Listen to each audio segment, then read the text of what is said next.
Bonjour, c'est Jean-Christophe, bienvenue dans l'émission Photo. Aujourd'hui, je vous dis pourquoi faire des photos de famille, c'est peut-être plus important que ce que vous pensez si vous vous intéressez à la photo. Vous allez voir qu'il y a plein de bonnes raisons de faire des photos de famille et je vous dis aussi comment je procède. Alors vous voyez que je profite des beaux jours qui reviennent pour sortir un peu, ça va changer un peu l'arrière-plan et puis c'est plus sympa pour moi aussi. Donc faites-moi un petit retour sur ce que vous pensez de ce type de tournage parce que ça m'intéresse. Pourquoi je pense que faire des photos de famille, c'est quelque chose d'important quand vous faites de la photo, quand vous vous intéressez à la photo. Alors quand je dis photo de famille, ça peut être vos proches, c'est pas restrictif à ce point-là. La première raison, tout simplement, c'est de garder trace des souvenirs de famille, des souvenirs de nos proches. C'est une belle façon d'immortaliser certains moments qui ne se reproduisent généralement jamais, je pense aux anniversaires, aux fêtes, et de garder ce souvenir, ce patrimoine familial ou ce patrimoine entre amis, entre proches, qui nous intéresse tous à un moment ou à un autre. La deuxième raison, c'est que c'est un excellent moyen d'apprendre la photo que de faire des photos de famille. Je vais vous dire tout de suite pourquoi j'ai identifié un certain nombre de critères qui vont vous aider à comprendre. La photo de famille, c'est l'occasion de travailler 5 critères, 5 comportements particuliers qui caractérisent le photographe, qu'il soit amateur, expert ou plus professionnel. Le premier critère qui caractérise un photographe qui fait des photos de famille, c'est qu'il faut être attentif. Alors pourquoi attentif? Parce que dans un événement familial, eh bien, il se passe toujours quelque chose, mais vous ne savez jamais quand. Ça peut être à tout instant et vous devez vraiment être aux aguets avec votre appareil prêt à servir parce que il va se passer quelque chose forcément, mais voilà, c'est à vous de capter l'instant important et de ne pas vous laisser embarquer par l'événement qui va vous occuper un peu aussi parce que vous êtes en famille, donc vous avez peut-être la tête un petit peu ailleurs.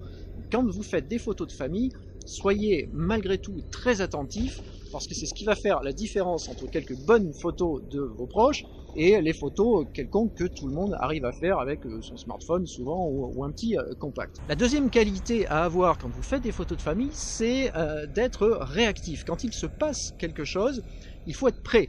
Vous n'avez pas, généralement, vous n'avez pas 10 minutes pour dire attends, je vais prendre l'appareil, je vais régler, je vais regarder la doc, je vais faire je sais pas quoi. Il faut être prêt à tout instant et parce que vous avez été attentif et que vous avez senti que c'est l'instant important qui arrivait, eh bien vous attrapez l'appareil et clac, vous faites la photo. Donc il faut vraiment anticiper et vraiment être hyper réactif. C'est ce qui va vous permettre de capturer des moments que les autres ne vont pas capturer sur leurs photos. Troisième caractéristique, quand vous voulez vraiment travailler la photo en faisant des photos de famille, c'est qu'il vous faut être précis.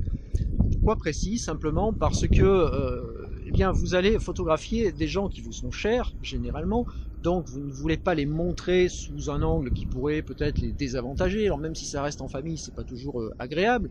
Ensuite, généralement lors d'un événement familial, il y a tout un contexte, un environnement, un paysage qui peut être sympathique, mais qui peut ne pas l'être parfois. Vous êtes peut-être en intérieur, il y a peut-être des choses qui se passent en arrière-plan, donc soyez très précis quand vous cadrez, quand vous composez votre image, parce que souvent les images à la volée comme ça, bon, elles peuvent être sympas si c'est un environnement familial, mais elles peuvent aussi des fois montrer des choses qu'on n'a pas envie de montrer, donc attention à ça.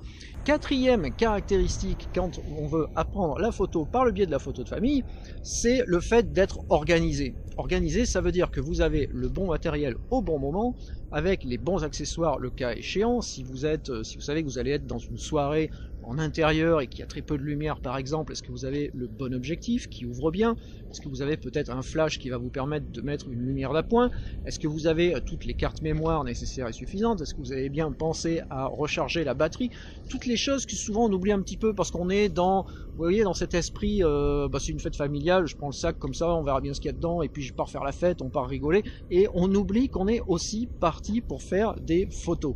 Enfin, cinquième qualité qu'il vous faut pour être un bon photographe de photos de famille, c'est ce que j'appelle être un finisseur. Alors finisseur, ça veut dire quoi? Ça veut dire tout simplement que vous vous êtes montré avec votre appareil photo pendant toute la soirée, toute la journée, tout le week-end, peu importe l'événement, donc on a vu que vous faisiez des photos.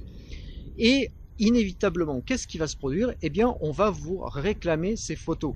Il est donc important que vous soyez capable de finir le travail, d'aller au bout, donc de vider vos cartes, de trier vos photos, de ne garder que les meilleures, de traiter les photos qui doivent être traitées, pourquoi pas de les présenter dans une galerie sur le web, de faire peut-être un livre de photos, de partager ces photos auprès de tous les proches qui le demandent, mais faites attention de ne bien montrer que le meilleur de ce que vous avez fait. C'est vraiment important de finir le travail plutôt que de dire bah tiens voilà une carte mémoire avec 2000 photos dedans, vous avez qu'à vous débrouiller avec, parce que les gens ne vont pas le faire, ils ne sont pas photographes comme vous, donc c'est vraiment à vous de montrer que vous avez été capable d'aller jusqu'au bout.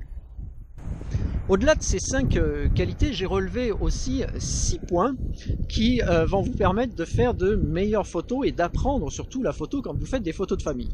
Le premier de ces points, c'est de bien gérer l'exposition. Généralement, on est dans des situations difficiles quand il s'agit de faire des photos de famille parce que ce sont des intérieurs assez sombres, c'est des soirées, c'est des fêtes en plein soleil, donc on n'a pas toujours le contrôle de l'éclairage et de la lumière comme on le voudrait, et du coup l'exposition va prendre toute son importance.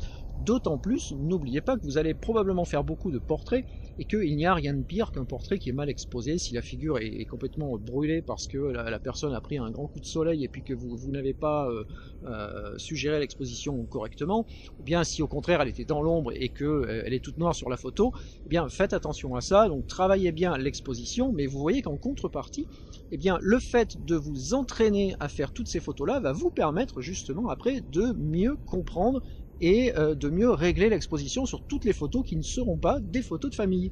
Deuxième point technique qui va vous permettre de progresser quand vous faites ces photos-là, c'est la mise au point. Alors là, il n'y a rien de plus important que de faire une mise au point correcte quand vous faites des photos, parce que, eh bien à nouveau, si vous photographiez vos proches et que les têtes sont floues, que les bras sont flous, que tout est flou, ou que la mise au point n'est pas au bon endroit, ça va pas le faire. Vous avez un sujet caractéristique, et ça j'ai souvent des retours là-dessus, ce sont les gens qui font des photos de groupe, où on me dit bah, je comprends pas parce que y avait 2 personnes comme ça, comme si j'avais quelqu'un à côté de moi, et puis bah, derrière c'est bien net, et pourtant devant les personnes sont floues, j'ai raté ma photo, j'ai pas compris, simplement parce que vous étiez probablement en mise au point automatique. L'appareil il a vu une personne de chaque côté, il s'est dit tiens le sujet est à peu près centré, je fais la mise au point au centre, sauf que pas de chance, le centre il est au fond, ce serait le pont là-bas, le pont serait bien net et puis moi je serais flou. Donc faites attention à ça, apprenez à bien utiliser votre module autofocus, vos fonctions autofocus sur votre appareil photo. Si vous le maîtrisez bien en photo de famille, eh bien vous verrez que vous serez tranquille par la suite parce que ce sera naturel pour vous. Troisième critère technique ou créatif que vous pouvez travailler quand vous faites des photos de famille, c'est le cadrage. Alors le cadrage c'est important parce qu'on pourrait se dire bah, les photos de famille l'important c'est pas de faire une belle photo, c'est de bien montrer la personne que j'ai voulu montrer. Mais néanmoins, dites-vous que si vous faites des photos de famille sympas, bien cadrées, ça sera déjà beaucoup plus flatteur pour les gens que vous photographiez, ça sera plus flatteur pour vous, vous aurez une meilleure reconnaissance de ceux qui vont regarder vos photos, et puis surtout, vous allez apprendre, ça va rentrer en fait de façon inconsciente dans votre tête, le fait de dire tiens comment est-ce que je peux cadrer ceci ou cela. Si après vous faites de la photo de rue par exemple, ou bien vous êtes en ville, ou bien que vous faites un événement quelconque qui n'a rien à voir avec la photo de famille, eh bien vous serez déjà habitué à photographier un groupe, photographier une foule, photographier des individus. Quatrième critère technique, c'est la composition des images. Par composition, j'entends simplement le fait de remplir le cadre de façon agréable, de manière à ce que la personne que vous photographiez ou le groupe que vous photographiez ne soit pas dans un coin de la photo, soit pas tout au fond, qu'il y a un avant-plan totalement vide, par exemple. Voilà, avec le trafic. Je sais plus toujours où j'en suis dans mes points, mais j'ai mes notes. Donc exposition, mise au point, cadrage, composition. Qu'est-ce qu'il reste après? Une fois que vous avez fait vos photos, eh bien je vais vous redire ce que je vous dis régulièrement, c'est que pour finir le travail, il faut en passer par une étape de post-traitement. Post-traitement, ça va être au-delà du choix, du tri, du classement de vos photos, c'est l'opération de traitement sur l'image, traitement global, ajuster la tonalité, ajuster l'exposition, le contraste, et puis aussi traitements locaux si vous avez besoin de le faire. Alors je vous recommande toujours de faire des fichiers RAW parce que c'est toujours plus simple à traiter. Si vous devez livrer des photos de famille très vite, bah, faites peut-être du JPEG si ça s'y prête et que vous n'avez pas le temps derrière de traiter vos photos. Mais une bonne solution dans ce cas-là est peut-être de faire du RAW plus JPEG, comme ça vous pouvez livrer très vite une première série de photos et puis prendre le temps de travailler les meilleures pour montrer quelque chose de beaucoup plus abouti. Bien, si vous faites un livre, si vous faites des tirages, vous aurez le temps de travailler sur vos fichiers RAW pour livrer quelque chose de plus agréable, de plus sympa. Et sixième et dernier critère, eh bien c'est la publication. Parce que faire des photos c'est une chose, mais j'ai pour habitude de dire que les montrer c'est mieux. Donc si vous allez au bout du travail, vous allez montrer une galerie web, vous allez montrer des tirages, vous allez montrer un livre, un album, ce que vous voulez, du moment que vous montrez vos photos. Ce que je fais personnellement, c'est que je mets les photos que j'ai sélectionnées et que j'ai traitées dans une collection Lightroom que je synchronise donc avec par le biais de Lightroom CC. Je synchronise ça, donc ça me donne une galerie web que je peux partager facilement auprès de mes proches. C'est privé au sens où c'est pas en public sur internet, tout le monde peut pas voir les photos. Et j'envoie le lien. Comme ça, si j'ai 100 ou 150 photos, ça m'est arrivé une fois, il y avait vraiment beaucoup de photos parce qu'il y avait beaucoup de monde sur un gros événement familial. Et bien plutôt que d'envoyer 150 photos par mail où les gens, bon voilà, c'est pas le meilleur moyen de faire, eh bien j'envoie le lien vers cette collection et ils peuvent tout simplement visualiser les photos en ligne, laisser, pourquoi pas, si j'en donne l'autorisation, laisser un petit commentaire ou laisser une appréciation, et puis surtout télécharger la photo si ça les intéresse, parce que là j'ai pas d'état d'âme, ce sont des photos de famille, donc je les cède bien évidemment très volontiers. La photo de famille, très sincèrement, c'est formateur parce qu'il y a plein de contraintes, c'est aussi très exigeant, et si vous arrivez à développer ces exigences-là, à avoir tous les critères, les qualités que je vous cite précédemment, eh bien, je pense sincèrement que vous allez faire plein de progrès. Et très honnêtement, c'est aussi comme ça que j'ai progressé, parce que quand on revient et puis qu'on montre à ses proches des photos qui sont pas terribles, on est un peu frustré quand même. Donc on se dit, tiens, le prochain coup, il va peut-être falloir que je fasse mieux. Et du coup, vous voyez le cercle vertueux qui fait que vous progressez en faisant des photos de famille. Ces photos de famille vous permettent d'apprendre de nouvelles choses, et à chaque fois c'est un petit peu mieux, et vous finissez par faire des choses très sympas. Alors pour conclure, eh bien, je voudrais que vous me disiez quel est le problème principal que vous rencontrez quand vous faites des photos de famille. C'est un sujet qui est assez peu abordé finalement dans les vidéos sur le web, parce que c'est toujours un petit peu intime, on n'ose pas trop parler de ça. Eh bien, moi j'avais envie de le traiter, et je vous encourage à alimenter la discussion par le biais des commentaires sous la vidéo, parce que c'est important, je pense, de lever certains points. Donc allez-y, et puis je vous retrouve dans les commentaires. N'oubliez pas que si vous voulez me poser des questions en direct et de façon un petit peu plus privée, eh bien il vous suffit de rejoindre ma liste de contacts, et je vous envoie un petit mail en retour, vous avez mes coordonnées, et on peut échanger tranquillement entre vous et moi.